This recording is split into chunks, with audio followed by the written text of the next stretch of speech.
Good evening, one and all. Welcome along. It is season 5, episode 53.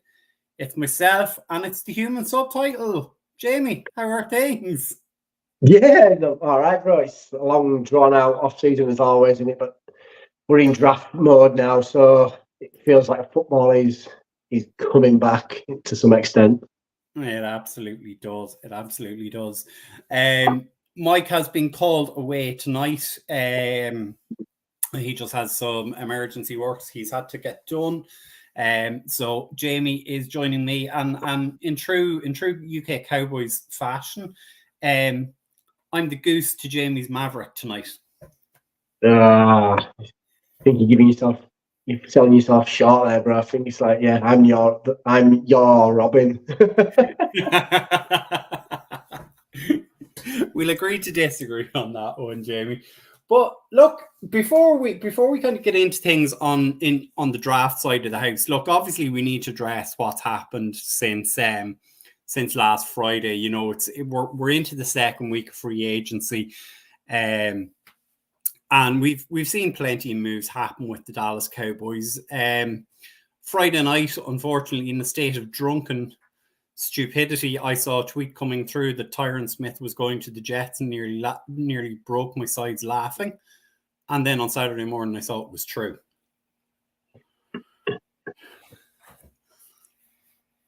That one's hurting, is it? I'm surprised we didn't get a full on Brian rant, to be fair, when that one came out. Absolutely. And Joe, it's great to have you with us as always. Folks, make sure if you're watching, drop us your comments, drop us your thoughts, your opinions. We can only get your comments through the Facebook link and the YouTube links. So if you're trying to message us on Twitter or anything like that, it doesn't come through. We can't see it. So we'd suggest moving on to either YouTube or our Facebook group, and you should be able to see us from there. But yeah, look, Joe was saying losing Tyron Smith will hurt us. You know, I mean, what's your own thoughts on that? I think it depends on how you look at it, really, don't you? The player he was, yeah, arguably at the time the best left tackle in the game. But I think a lot of us said for quite a long time, I think you've got to look at it from a personal standpoint of life after football. What's the, you know, what I mean, like, you've got to think of that, haven't you? Because age wise, he's still young. Football wise, maybe not. But when was the last time we got a full season out of Tyron Smith? And if you actually look, as much as he's disappointed he's gone to the Jets, but if you actually look at the contract that he's got from the Jets, a lot of it is based on time that he's going to play. So it shows maybe how nervous they are of how injured he gets, but also they see what the potential that we have and of what it can be. Like I said, I think, and it's a lot of sports teams do it. I think sometimes you kind of look at a person for what they were, and that's no knock on time. Like I say, we all, Father Time comes to us all. And as much as I would say, it probably was maybe time to move on. It just obviously then leaves this door open of what the Cowboys do in the draft now. We know what they've done or what they haven't done in free agency. Everyone's got their opinions on that, but it's just another revolving door in the whirlwind that's the Cowboys, isn't it? Yeah, for sure. And it's great to see Steve is with us tonight, and Steve is saying we're not doing a 12-win season next year. I agree, 100%. I think we're still being a little bit harsh on the Cowboys. Like, we still have an all-pro at quarterback, an all-pro at wide receiver, an all-pro at right guard, an all-pro at left guard. You have an all-pro on the back end. in Deron Bland. You have the interception leader from the previous year coming back next season. You have Micah Parsons. Yes, we've moved on from some players, but we still have an awful lot of talent. Yeah, but I think you look at it then to kind of look at it from another angle. We haven't got a running back one. Could argue we haven't got a running back two. We haven't. Mm-hmm. I was having this conversation with Mike the other day. Have we really got a wide receiver 2 and 3 that are really dynamic, which leads into another whole new topic of conversation when it comes to the draft? Like you said, we haven't got a left tackle. We haven't got a centre. We've pretty much got no linebackers. We've got weak, arguably in the middle of the defensive line. Mm-hmm. And I get kind of, I had this, and said I'm having this conversation with Mike on the way to work the other day. I, at the minute, see the Cowboys second, maybe even third best in the NFC East. And why I say that is, and yeah, players have left, and like you can say what you want about the players that have left us and gone to Washington, but then you look at it on another way that, yeah, are they really going to light up the league? No, but like for instance, the guys that the Washington have signed from us, they've improved on what they had on last year. So the 3 teams in the NFC East have improved. You can argue we've got weaker. Yeah, I think that's fair, but I think the point I try and look at with especially the players who've gone to Washington, like, were you going to pay Tyler Biadasz $10 million a season? I think it's an overpay. Dorrance Armstrong, $15 million APY. That's an overpay as well. Who's the other guys that are gone up to Washington? Oh God. Dante Fowler has gone up there already. Dante Fowler, which we kind of thought might happen, and then Noah Igbinoghene.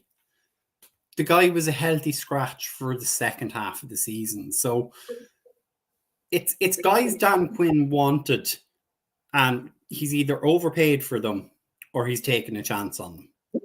True, but it was a few weeks ago on one of the Cowboys podcasts, and Nate Newton come out of it, and there was specific, and I think at the time they were specifically talking about the centre position, and they were saying, if you're going to let this guy walk, you better damn well bring somebody in that's at least on par with him, or somebody better, which you would hope to think. But it all stems back, and I get where it's coming from, and it would be interesting to see comments of what everybody thinks and kind of the workings of the mind of the front office of if Jerry came out and said we are all in. Stephen Jones then came out and said, when we said we're all in, we don't mean necessarily in free agency. Now that is true, but if you are all in, regardless of, we all know that first day of free agency it's a minefield in terms of money. It gets thrown about here and everywhere. But if you're all in, all in, and you are going to go out and you're going to get some of these big name free agents. Like, I think was it RJ made a comment around day one. And to be fair, it rings quite true. I can't remember the name of the guy now. The guy that left the Colts and went to the Bengals, the running back, and he got an 8-year, a 2-year, $8 million deal. Zach the Cowboys, the Cowboys said Cowboys were apparently interested, but the Cowboys said that was too rich. Now, if the Cowboys are saying that it's too rich for a $4 million deal a year for a running back, I'm going to get worried, especially regardless of what you think of Pollard. Yeah, it was an overpay by Tennessee from what we had with him. Yeah. But if you're wanting running back one, you're going to have to go out and spend a little bit of money. Like, the money Derek Henry got, and I know there's got to be moves made and whatever, but if you're coming out and saying you're all in, these moves to free up all this cap space should have been done weeks, if not months ago. You've lost, and to be fair, you could look at it from the last couple of years, and I know it's kind of gone on around a tangent. So we let Zeke go. Yeah. If you're letting Zeke go, I know his production wavered and went off, but you've got to bring in somebody just as good as what he was. We had the same when Travis Frederick left. I think that count very much. That probably caught the Cowboys off guard. I don't think anybody saw that coming. But you lose a centre like that, you've got to go out and you've got to draft a damn well good one, or you go out and pay money for one. If you're all in, all in's not going and drafting a few players in there and then getting bargain free agents off the street. It's just not. This team is not all in for me. This team will not win. And I know it's the off season, and I say, but this team won't win the Super Bowl next year. Not a chance on earth. I'm just after seeing something flash up there. Jonathan Hankins is gone. He is expected to sign with the Seattle Seahawks.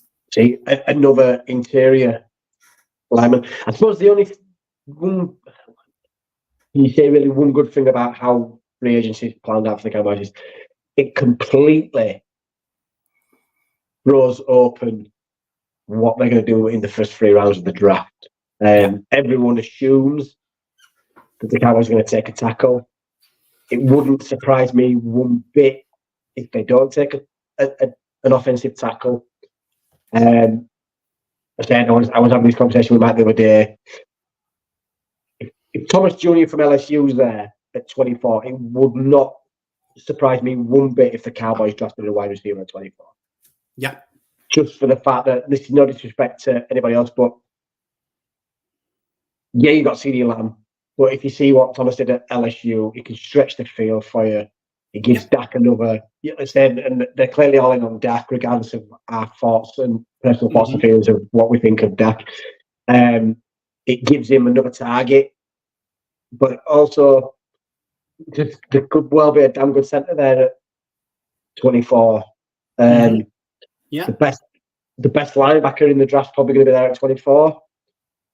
There's going to be one of 2 damn well good Longhorn nose tackles in the draft that's going to be probably there at 24.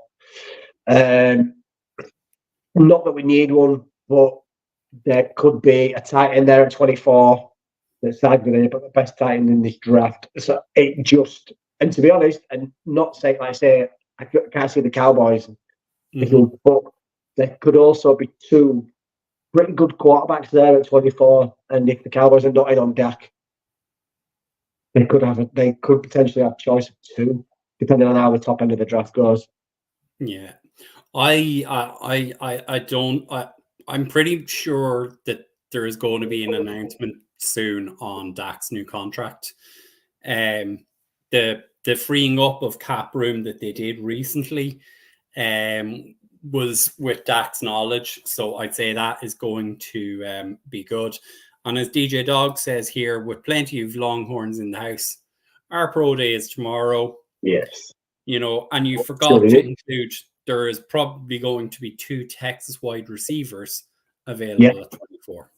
Exactly. And just touching back on the Dak thing, I think, I say, when there's something gets announced, surely, I say, they've got to free up some more cap space in there somehow. Personally, I'm not going to back on them. I've read my feelings, known about it, but I think if the Cowboys don't extend him, I think that says a lot, and I think that says that the Cowboys are willing to at least see what happens in 2024 before offering the contract. But it's a talk for another day, innit? We've banged on this Dak drum as the season wore out and over the off season.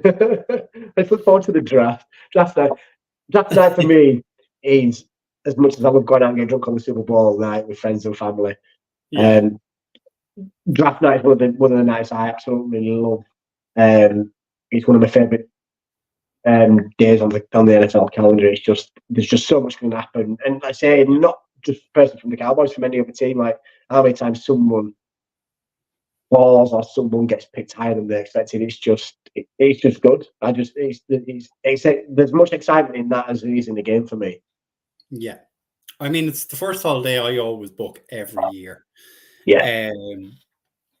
Joe is, and it's great. Look, folks, it is great to see plenty of comments coming in from everybody. Joe has been saying offensive line with first 2 picks is a must. Joe, we're going to touch on that later on. And sorry, I'm just trying to find the comment here. I think it was from DJ Dog.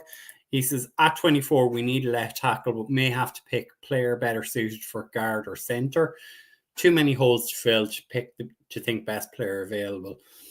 And again, we're going to kind of touch on that when we get to the draft part of tonight's show. The second big news that kind of broke on Friday, I suppose it was before the Tyron Smith news, was obviously the Cowboys have released Leighton Vander Esch with an injury designation. And pretty much hot on the heels of that, they also announced that Michael Gallup would be a post-June 1 cut to the roster. So the whole of the 2018 draft class is now out of the building. And subsequent to that, Leighton Vander Esch announced his own retirement yesterday. You know, the body has just given up on him after 6 seasons. He just can't go on. You know, I think you've met Leighton Vander Esch, haven't you? No, it was Paul that met him. Yeah. I mean, what were your own thoughts on both the news from Gallup and obviously the retirement of Leighton? In terms of Leighton Vander Esch, gutted for him because we saw flashes. Not that he was as good as Sean Lee, but it was kind of that. It was the injuries just ended up being more there. There were, when it came to drafting him, if memory serves me right, around that time we had Brian Broderson, and we was like, look, and we was talking to him, and we said he was like, yeah, look, it's likely going to be linebacker. The Cowboys was in such a dire need, and I was like, and we were saying it's the injuries. He came out of college with neck, obviously it was neck issues, and yeah, it was, and like I said, the Cowboys medical team have got arguably the best medical team in sport. So they don't mind taking a risk, but that was my worry coming out, and saying you just couldn't stay healthy. Gallup towards the end was the same. I think the injury when he was on target to potentially be wide receiver 1 didn't help. Didn't come. I wouldn't even say he didn't come back the same, because I don't think he had the opportunity, because other people stepped up and probably hampered him coming back into the team. I'm surprised with the Van Der Esch thing in terms of I didn't think that it was probably going to end up in a retirement. I fully expected him to see him on another roster next year. Gallup doesn't surprise me one bit. I just think the Cowboys have seen what they've got in other receivers that will probably make that move a little easier, like I say. And it arguably dropped from potentially, he could have gone to another team a few years ago as a wide receiver 1. He was struggling to be wide receiver 3 for the Cowboys last year, so that's not as much of a punch in the gut as if it would have been a couple of years ago. Yeah, I mean, I think that's a very fair point. Like, obviously, we've re-signed a few players in terms of Trent Sieg back, CJ Goodwin is back, Jordan Lewis is back. I'm missing someone. I know I'm missing someone. You know, is there anyone else you want to see back in terms of a Dallas free agent, or, you know, is there anyone out there that you're going, you know, come on, let's kick the tires on these guys? Hankins, but obviously that's just come through that he's leaving. I thought we had something there. I'm probably would have liked to have seen Dante Fowler come back, to be fair. Yeah.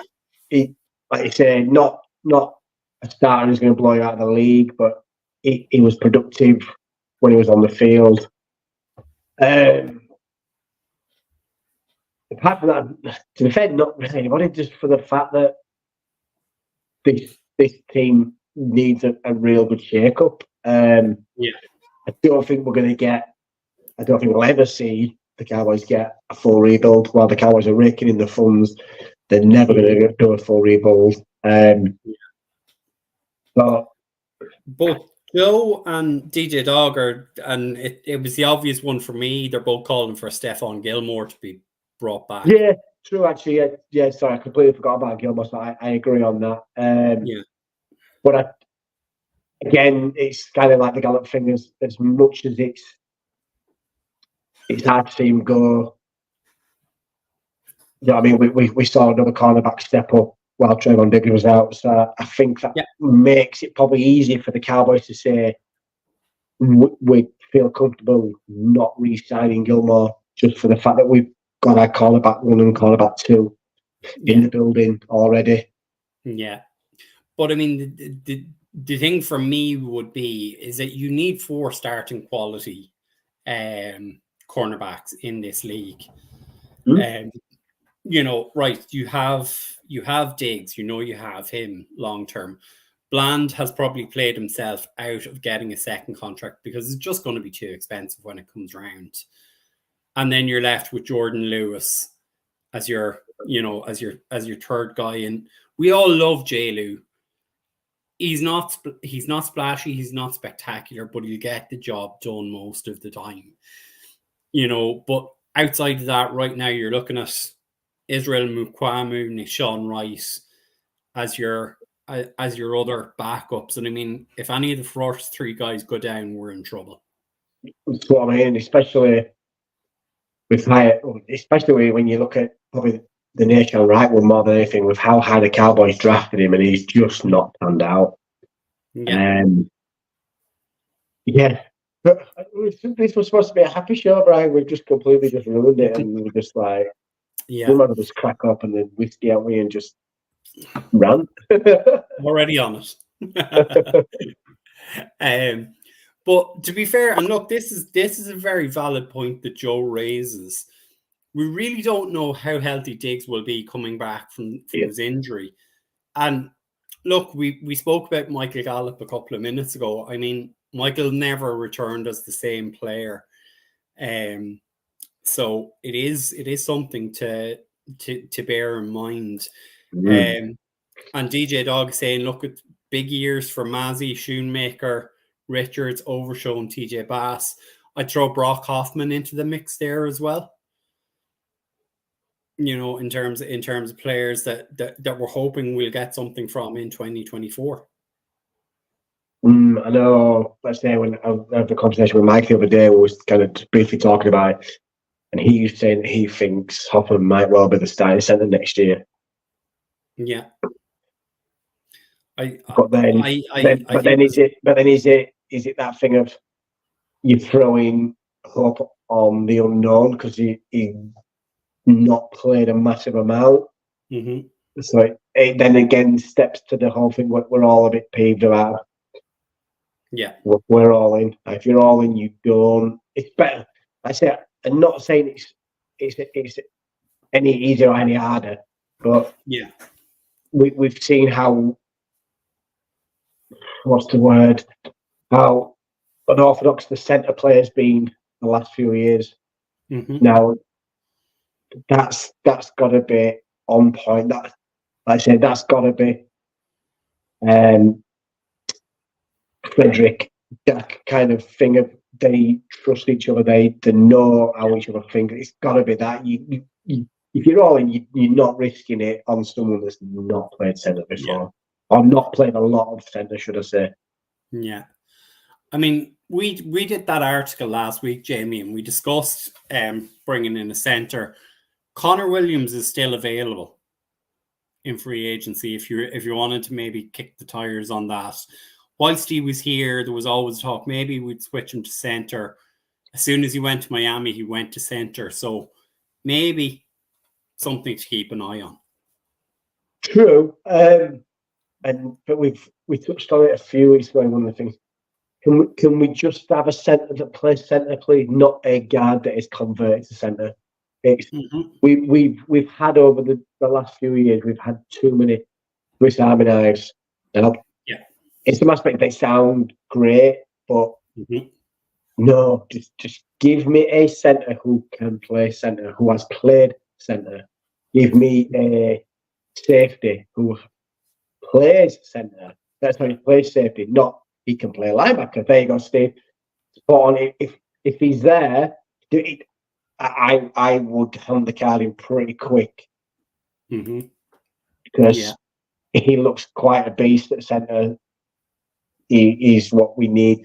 The only dilemma is then if he's there, and then if Brighton's there, do you go tackle or do you go centre? Because it's quite a deep draft for tackles, so you could get a decent one in the second round. Yeah. So then do you sit there and go, right, let's pull the trigger on at 24 and go centre, and then pick up a good tackle in round 2. See, it's what we're saying. The draft's so intriguing because the Cowboys will probably not even do that, and the Cowboys will probably take a safety at frigging 24 and then just throw it all completely out for whack. So that is a beautiful segue into what we are going to actually discuss tonight. So before the show started, I was explaining to Jamie that I have 4 scenarios written down here in front of me. All right. And the first 2 scenarios are the Cowboys pick at 24, they pick at 56, they pick at 89. And don't trade. The second 2 scenarios, the Cowboys trade. And what we're going to do is myself and Jamie are going to discuss and weigh up which side of these deals we'd fall on. So the first scenario I have, and just for people, as we say, we always try and flag this for you. Watch who the Cowboys are interviewing. Watch whose pro days the Cowboys are going to. Watch who they bring in for a 30 visit. Watch who comes in on a Dallas day. Watch who's played Shrine Bowl, East-West Senior Bowl. These are all huge indicators. So most of these guys that I've picked have had several of those criteria ticked. So it's trying to be as realistic as possible for the Dallas Cowboys. And so get everybody else to comment as well, Brian, on which scenario they would choose. Well, let's see what how we all think on this. Let's absolutely do it. So the first scenario that I'm going to give you, Jamie, right? At 24, we pick Brian Thomas Jr., wide receiver out of LSU. I know where this is going. At 56, we pick offensive tackle Patrick Paul out of Houston. And at pick 89, the Cowboys pick Jonathan Brooks, running back out of Texas. Okay? Right. So the other side of that is the Cowboys. Yeah, Joey, we caught that one all right. So just for anyone that's missed it, Jonathan Hankins is gone to Seattle. So the other side of this debate, Jamie, at 24, the Cowboys pick Tyler Guyton. At 56, the Cowboys pick Edgerrin Cooper. And at 89, they take Cedric Van Pran, the center out of Georgia. So, folks, let us know what you think. So let's have a look. So round 1, we've got wide receiver, tackle, and a running back. Yeah. And then we've got. So what do we have? Sorry, on the other side, sorry. On the other side, we've Tyler Guyton, an offensive tackle, Edgerrin Cooper, an off-ball linebacker, and Cedric Van Pran, who is a center. Oh. Do you know why I hate this scenario? Because I threw one of these on a mock draft the other day. Oh. I'm liking the fact that straight away we've split opinions. So DJ Dog likes the first scenario, and Steve likes the second scenario. So just bear with me just while I type it up and put it as a banner here, folks. Do you know what? Actually, you can't trade. No. Right, I'm gonna play a little devil's advocate and just kind of tweak it at the end and explain why. I'm gonna go option one. Okay. But if the third round choice on the second scenario was either one of the top two running backs, so out of Texas and out of Michigan, I would have picked scenario two. Because one of the running backs is going to be there at 3. It's just how much somebody likes the running back from Texas. Yeah, he could well go. He could well go second round, which then leaves a Cron from Michigan. So if you was going to give me one of the running backs in scenario 2, I'd take it. But because you don't, you've given me a running back option.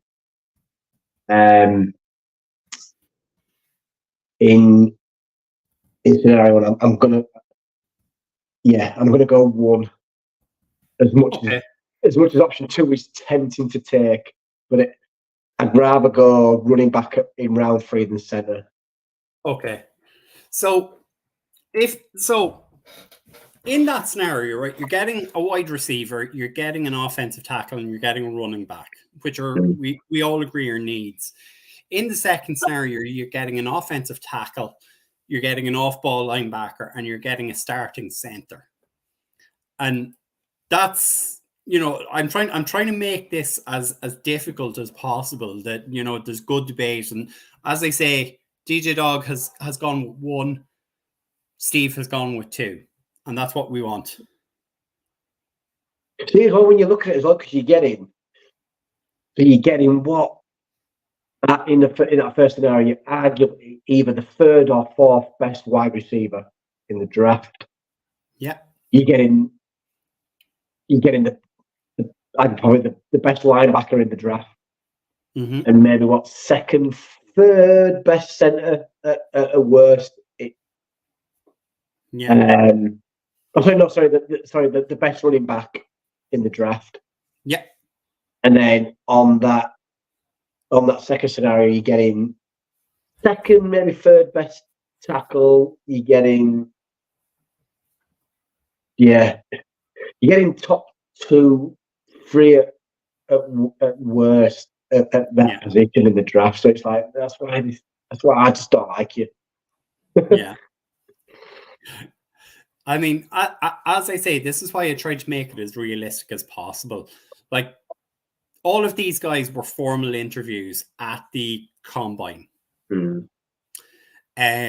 All of these are realistically going to be available to the Cowboys in each of these rounds where they're picking. Like, my thoughts on going with Thomas, Paul, and Brooks is that you're now getting a starting wide receiver too. You're getting Patrick Paul, who you could switch into guard, and you're then putting Tyler back at probably his better position, which is left tackle. And you're solving that problem you have in terms of a running back 1. However, in that second scenario, you're getting a guy in Tyler Guyton who they have scouted extensively. They've gone to his pro day. Dane Brugler reckons that's the pick. You're getting Adrian Cooper, who's the best off-ball linebacker, and then Cedric Van Pran, who is a starting center, which we need. And that's why it's so difficult. Yeah, but say that though, it'd be good to see everybody's thoughts of this scenario anyway. Give it a couple of weeks. It could well change, like you say, once pro days are starting to happen and free agency kind of extend a little bit, so you kind of know more what the Cowboys are probably going to need. Trades come up.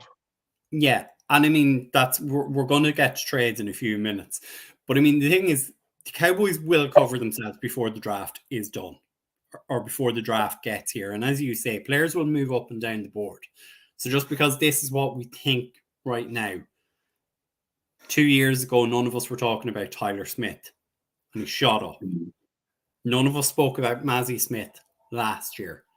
He was the pick.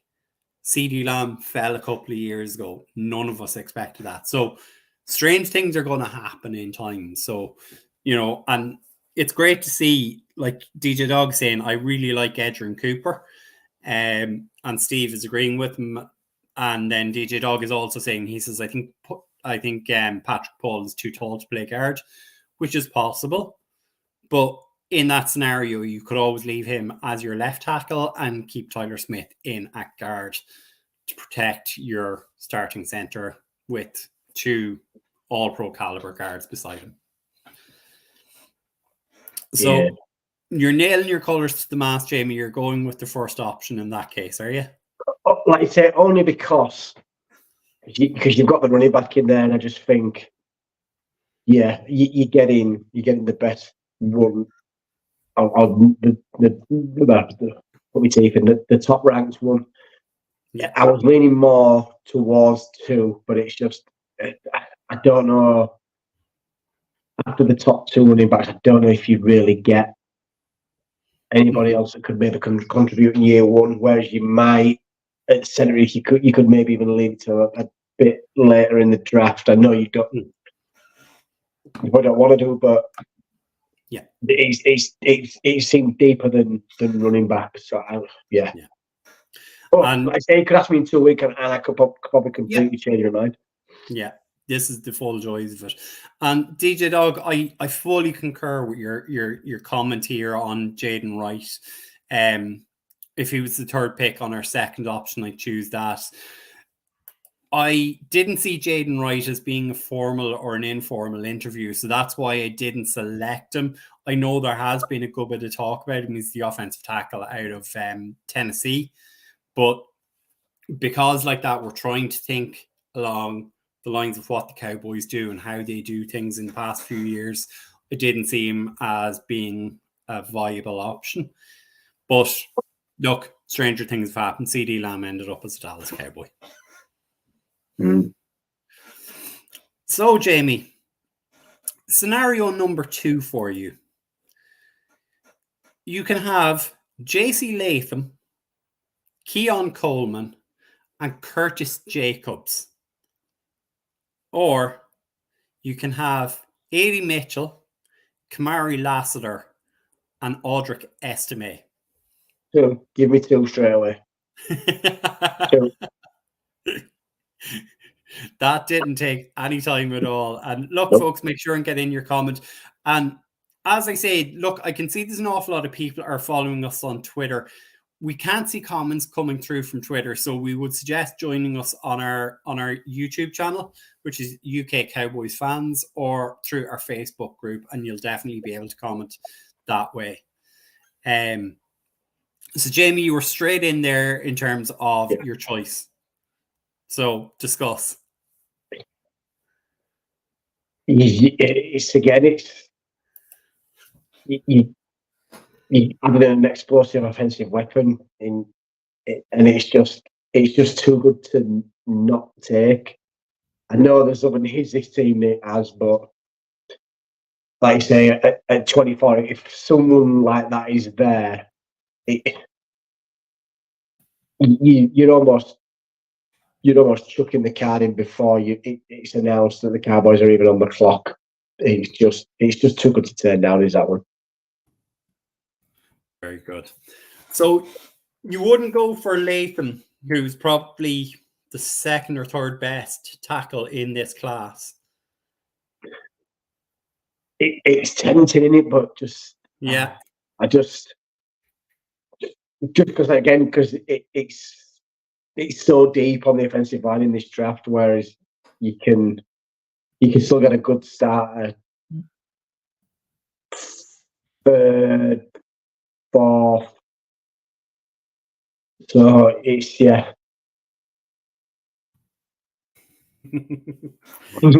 Oh, again, ask me in 2 weeks and I'll probably say something different.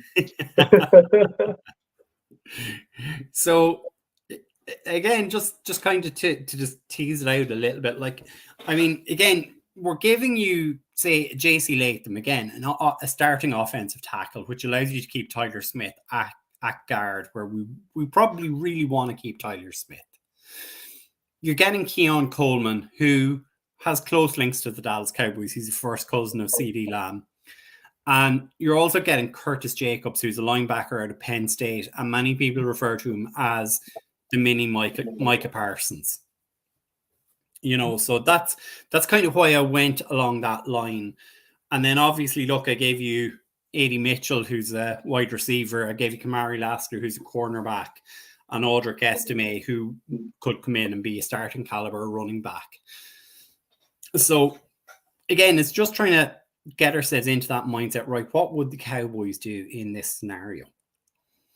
And like, if you take a player for player, JC Latham or A.D. Mitchell, it's probably a toss-up as to what way the Cowboys would go on that. I think they might lean towards Latham in that scenario, but the other two guys on the second side are probably better players than Keon Coleman and Curtis Jacobs, which tilts it back, as you say, towards that A.D. Mitchell, Kamari Lassiter, and Audric Estime side of the house. It's probably the front office fought this way. I wonder if they do that on kind of, they sit there and just do like scenarios like that and be like, so who would you take in this scenario? Be pretty cool, actually, wouldn't it? Well, that's the thing. That's what the Cowboys will be doing from the Saturday before the draft up to the Thursday or up to the Wednesday night. Is basically they will be setting up the war room and going around scenarios like that. They'll have, you know, they'll have someone for each team. They'll have audit, or they'll have trade scenarios in their head that could pop up. You know, they'll have ideas of who teams are looking at. So it's just always good to, you know, try and tease it out a little bit. So we're going to give you a third scenario, Jamie. All right. So the Buffalo Bills ring you and ask you if you're willing to trade down to 28, and they'll give you a 4th round pick for that 4th spot drop to make the trade. Because we don't have a 4th round pick this year. We've traded that away. That's Trey Lance. So in this scenario, the Cowboys trade back to 28. You can have Jordan Morgan, Edgerrin Cooper. You get TJ Tampa and Cedric Van Pran. Or you can stay at 24. You get Xavier Worthy. You get Trey Benson, and you get Blake Fisher. I'd take that first option, just like you say, because we haven't got a 4th. Yeah. And you're only going back 4 spots, and look at the caliber of players you're getting there with that. That's, like you say, just you're getting the best linebacker in the draft. Yeah. Like I say, like, that's no disrespect to the other players that you pick up in there, but it's the Cowboys have a dire need at linebacker. And it's a little bit like, I'm not saying it's going to be the same kind of player, but it's a little bit like when we drafted Micah Parsons, in terms of the Cowboys knew who they wanted. It was going to be there. They traded back, as much as we didn't really like them trading back with who they traded back with. Yeah. They got the best linebacker in the draft, arguably the best defensive player in the draft, and got an extra pick. Cowboys pick up not just a player at need, but they pick up the best player in that position, and they also get a draft compensation to like I say, to take back from what they essentially threw away for Trey Lance. So I would take that scenario because as well, although you're dropping back 4 spots, you're getting that up, but you're keeping that 5th-year option, which makes first round picks in some ways priceless now. Because, like you say, if you get someone and they ball out, you've always got that option of getting that extra year tagged on. And I don't think now it's worth trading out of the first and losing that option of the 5th rounder as well. So dropping back 4 spots wouldn't piss me off too much. Maybe so in terms of, because we'd all have to stay up late, even later, because of at that time it's going to be around 3 o'clock, 3:30 in the morning, isn't it? So what's an extra half hour to wait for the pick? That is for sure. I'm not going to lie. I'm surprised you so readily went for option 1 in that scenario, in that you're passing up on your much beloved Texas Longhorn in Xavier Worthy, the speed merchant, the man who can take the top off, the man who you could also use in the return or punt game. You're getting Trey Benson, who might be the 2nd or 3rd best running back in this class. And then you're getting Blake Fisher from the renowned offensive line school of Notre Dame. True. But just to kind of throw a spanner in the works for that, I don't think Worthy will be there at 24. I think someone's going to be blown away by what he did at the combine. I'm not saying he's not worth getting high, but I just think what he did. I think someone's going to. I think he's pushed his stock up higher. And someone's going to take it before 24. If it's someone trades up, may well be, but I don't see him being there at 24. Yeah. He could well be one of the high risers that surprise people that go, because like I say, he's been predicted anyway, and if anywhere from 21 down, it wouldn't surprise me if he went to late teens, maybe mid-teens, to be fair, because someone's going to pull the trigger. Mm-hmm. Very good.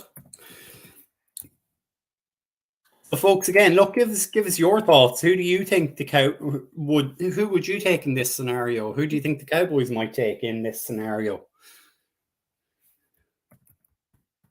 We're more than happy to discuss.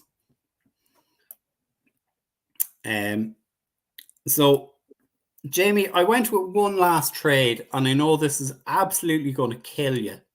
So I absolutely fleeced them for you to get this trade done. The San Francisco 49ers call us and offer a 3rd and a 4th round pick. The 4th round pick, which has been moved to the back end of the 4th round. So that's why they're giving us the 3rd as well. Mm. And in that scenario, with the extra 3rd and the 4th round pick, you can get Troy Franklin, the wide receiver. You get Braylon Allen, the running back out of Wisconsin. You get Junior Colson, the linebacker out of Michigan. You get Xavier Thomas, the edge rusher out of Clemson.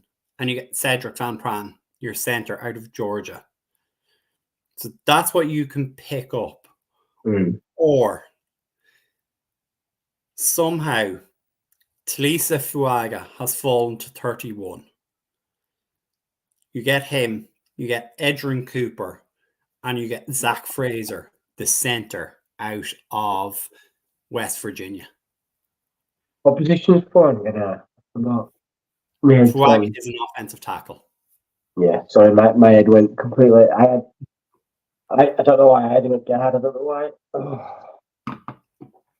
I'm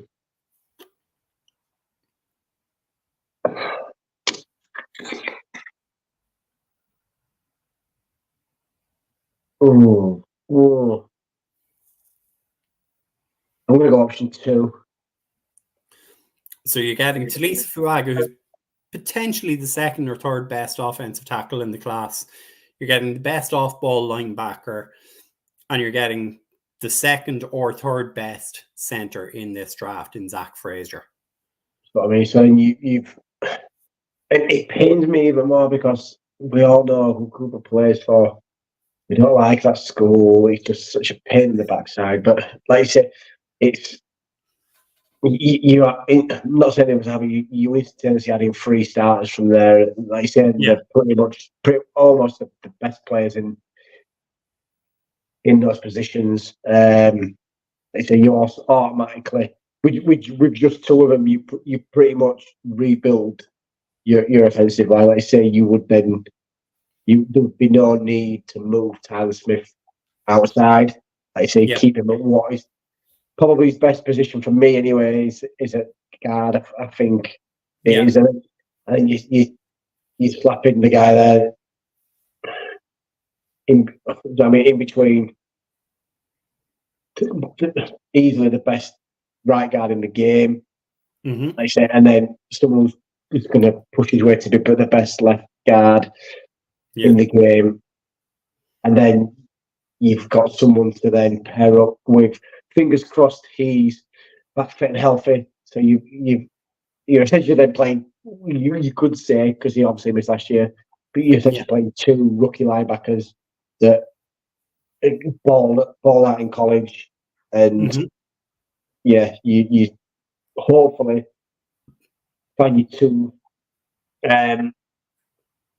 starting linebackers, or 2 of you starting linebackers for hopefully, fingers crossed, 8 to 10 years. Who knows?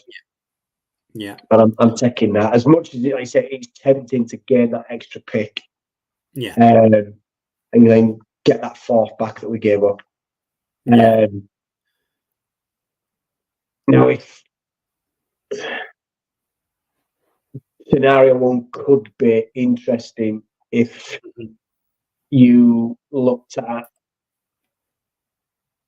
packaging that 3rd and that 4th and moving up and getting someone else, but it depends on who's there. That might be a better scenario, but you didn't give me that one, so I'm not going to be able to have that. So yeah, just play devil's advocate there for you, though. Absolutely. And for those who are listening on podcast on this one, Joe has said he would trade down and get more picks for that, and that's why I like that, especially with the news which came out of San Francisco yesterday in terms their 4th round pick was moved to the end of the round. That's why I gave the 3rd and the 4th round pick in that scenario. Like with that trade scenario, obviously, look, you're not getting a tackle, but you're getting a wide receiver, you're getting a running back, you're getting a linebacker, you're getting an edge rusher, and again, you're getting a center for this team. Like I think I'd agree with you in terms of where I would go. I would stay with Fuaga, Cooper, and Frazier in that scenario myself. It's just you're definitely getting 3 starters in that, whereas sometimes you're not always going to get 3 starters out of the 5. True, but do you know what's one of the things that's probably really frustrating as well? I don't think Cooper will be there 2nd round. I think he might go late 1st. That's fair. Like the fact that we're talking about a linebacker, the 1st linebacker not being off the clock until we get there at 56, it's probably doing a disservice to some of the linebackers. But like that, I tried to be as reasonable as possible and use as much of the combined rankings and average draft positions as I could, and that's why it kept coming back with Cooper as that 2nd round pick. That's exactly. I think, and I'd say not disrespect to anybody else in the draft, but he would be the one where you sit there and think, like I say, a lot of people with a lot of draft knowledge having kind of top to mid 2nd round. Yeah. But like I say, because he's that, and a couple of people have got him sneaking in the 1st. Like I say, he's the best linebacker in the draft, and it's that, like you say, how other teams perceive it, don't they, and what their needs are, and like you say, so I don't know. Like I say, just using those for example. So he's 24 too rich, but is he then going to be there? I think he's 58. Is he going to be there at 58? Mm-hmm. Would you rather take him there and maybe overpay a little bit in terms of draft capital? Yeah. Than not have a chance of getting him at all at 58, because you're not going to be able to move him from 58 because we haven't got a pot spin really, have we, in the draft this year. So it's that, and somebody's probably going to do that, and somebody's going to probably go, do you know what? I feel comfortable taking him at the end of that first round from maybe 26 downwards. Yeah. Like, and this is the scenario, I suppose, that we saw a couple of years ago, the CD Lamb draft, whereby we saw CD Lamb dropping, and you're like, what's going on here? A lot of people had predicted that our first round pick was going to be Trayvon Diggs. And Trayvon Diggs, everyone was there like, why is he still around? Why is he still around? And it's one of the rare times in recent years the Cowboys haven't screwed the pooch on that second round pick. They've literally said, this guy's the best player on our board, we're taking him. And that's it. There was no red flags, there was no medical issues. They just literally said, he's the best player on our board, we're taking him, and it's worked. And I think if memory serves me right, from the draft interview after obviously after the pick was made, didn't they actually say as well that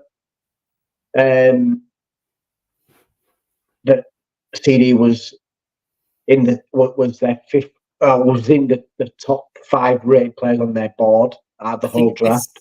Somewhere along those lines, it was something like that. I think they said 7th. He was the 7th ranked player in that class that they had.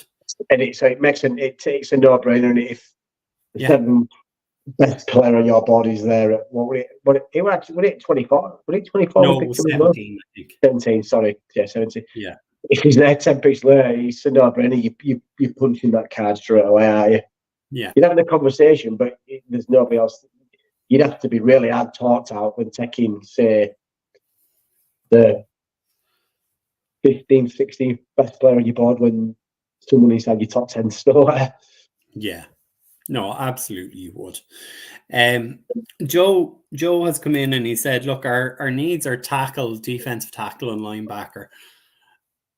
I think that's fair, Joe. I mean, I would add in they have a sneaky need at edge. They definitely need a running back. Not to kind of purely for Brian, but we know there's a need there, and not to bang on because we know who our college team is, but there's likely going to be a nasty DT there at 58 from Texas. That I don't think so. I think both of them are gone before. I think Murphy will be gone before our first round pick. I think Murphy's top 15 easy, isn't it? 15, 16. Is it Seattle 16? I think I could be wrong. I think it's Seattle 16. I don't see him falling past Seattle, even though they've just obviously picked up Hankins. Yeah. In the draft, the first round draft that myself and Mike did last week, Byron Murphy went at 15 to the Colts. Who's 16? 16 was Troy Fautano. Which team, sorry? 16 was the Seahawks. Yeah. I don't see him going past there, just through what they're doing and how they like to have their defenses set up. And I think he'd be a perfect fit in Seattle. Yeah. So that is it, Jamie. We got it wrapped up nice and early tonight. Anything else before we get off?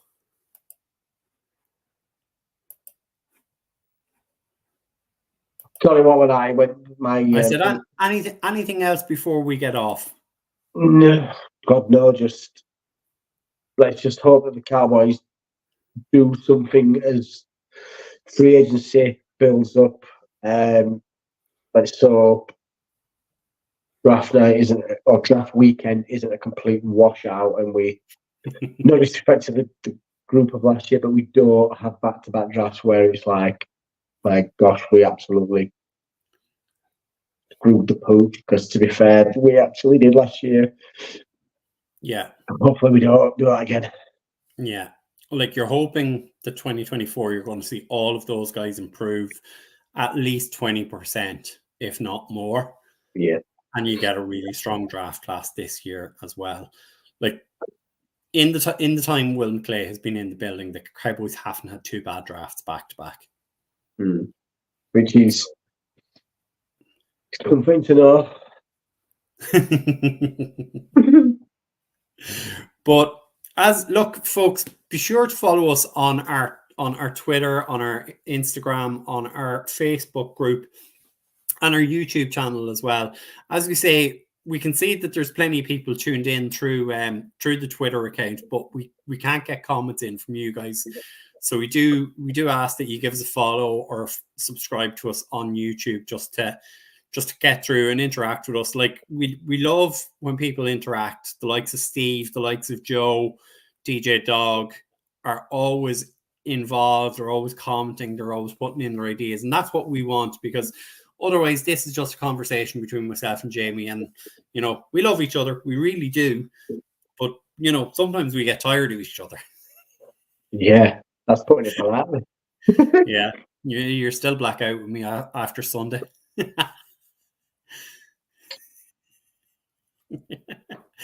Top of the table, Jamie. No one even cares. Yeah, exactly. Well, look, before we get out of here, we obviously have to pay the bills. So, Jamie, if you want to give the shout out. If you're planning on going to watch the Cowboys in 2024, be sure to hit up the sponsor of the podcast, my good friends at Cowboys Experience, for game tickets, stadium tours, meet and greets. Absolutely amazing experience. We went on the group trip last year. You will not regret it. And if you're going to go as well, make sure you use the promo code on screen of UK Cowboys, because you will get what, Brian? You'll get Rich Jones's favourite item, chocolate pudding. Free stuff. And you will get free stuff. But as always, Mike and the guys will be back here at 9 o'clock on Thursday night. They'll be discussing free agency, and hopefully, there'll be a few additional players coming through the doors of the Dallas Cowboys. As always, it is a pleasure, and I leave the last word with the Godfather. It's a good night from me. Right. No, thank you everybody for tuning in. Stay safe for the rest of the week, and remember the draft is coming up, so get your comments in on the groups, on the Twitter, and let's see what you're hoping for the Cowboys. And draft day gets ever closer. And we'll give our great friend Meg a shout out. Dallas forever. Philly for never.